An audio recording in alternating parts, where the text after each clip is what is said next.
छठ पूजा के चौथे दिन उगते सूर्य को अंतिम अर्घ्य दिया जाता है, उषा अर्घ्य।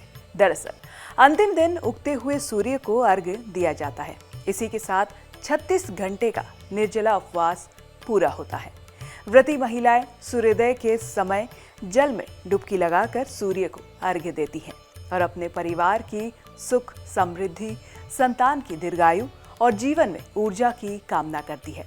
इसके बाद प्रसाद और जल पीकर व्रत का पारण किया जाता है। छठ पूजा के कई सारे लाभ हैं, जैसे कि जिन लोगों को संतान की प्राप्ति नहीं हो रही, उन्हें ये व्रत लाभ देता है। कुंडली में सूर्य की स्थिति खराब हो तो भी व्रत रखना चाहिए, फायदेमंद हो सकता है। छठ पूजा में उगते सूर्य को अर्घ्य देने पर किसी को भी बीमारियों से लड़ने में ताकत मिलेगी। इसी के साथ नकारात्मक ऊर्जा और बुरे विचारों को दूर करने में शक्ति मिलेगी। सूर्य को अर्घ्य देने से आत्मसम्मान बढ़ता है और आत्मविश्वास मजबूत होता है। वहीं इसके बाद जीवन में नई शुरुआत होगी, नई आशा भी जुड़ेगी। अब आपको बता दूं उषा अर्घ्य देने की विधि। इसमें सूर्य से पहले जल में खड़े हो जाएं। इसके बाद तांबे के लोटे में जल, दूध और लाल फूल लेकर उगते सूर्य को अर्घ्य दें।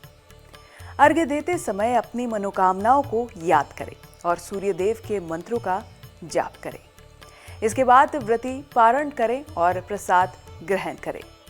4 दिन मनाए जाने वाली छठ पूजा का आखिरी दिन उषा अर्घ्य है, जिसमें आस्था, शुद्धता और समर्पण के प्रतीक के रूप में देखा जाता है। छठी मैया की उपासना के ये सबसे महत्वपूर्ण चरण है। इस दिन सुबह सुबह सभी व्रती उगते सूर्य को अर्घ्य देते हैं और हाथ जोड़कर सूर्य को प्रणाम करते हैं और इस दौरान भक्त ओम सूर्याय नमः का जाप भी करते हैं। अब आपको उषा अर्घ्य की पूजा विधि बताते हैं। श्रद्धालु सुबह सुबह सूर्योदय से पहले नदियों, तालाबों के किनारे पहुंच जाते हैं। साथ ही भक्त बांस की टोकरी, सूप जिसे कहते हैं, उसको सजाते हैं और उसमें ठेकुआ, केले, गन्ना, नारियल, हल्दी की जड़ और दीपक सजाकर ले जाते हैं। इसके बाद भक्त जल में प्रवेश करते हैं और उगते सूर्य की दिशा की ओर खड़े होते हैं। इसके बाद जैसे ही सूर्य की पहली किरणें दिखाई देती हैं तो धीरे धीरे जल अर्पित किया जाता है। इस दौरान सूर्य देव और छठी मैया की भजन गाए जाते हैं और मंत्र भी पढ़े जाते हैं। पूजा के बाद भक्त अपने 36 घंटे के व्रत को खोलते हैं और प्रसाद ग्रहण किए जाने के बाद प्रसाद को सब में बांटा जाता है, जिसमें आस्था, खुशी और एकता के संदेश हैं। आपको बता दें, छठ पूजा सिर्फ एक त्योहार नहीं बल्कि आस्था और भक्ति का वो महापर्व है जहां लोग डूबते और उगते सूर्य को अर्घ्य देकर उनसे अपने परिवार की खुशहाली की कामना करते हैं। साथ ही उषा अर्घ्य के बाद जीवन में नई शुरुआत और आशा का प्रतीक बन जाता है। जैसे सूरज हर दिन फिर से उगता है, वैसे ही ये दिन भी आपको उजाले, ऊर्जा और अंधकार पर विजय का संदेश देता है। साथ ही ये भी याद दिलाता है कि जीवन में धैर्य और संतुलन, निरंतरता बनाए रखना बेहद जरूरी है। इस व्रत के बाद व्रती का मन और शरीर शुद्ध होता है।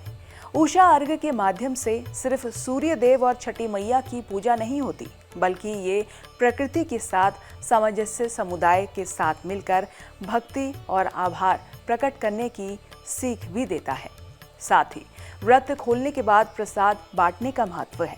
क्षमा, खुशी और आध्यात्मिक नवीनीकरण की भावना को बढ़ावा देता है।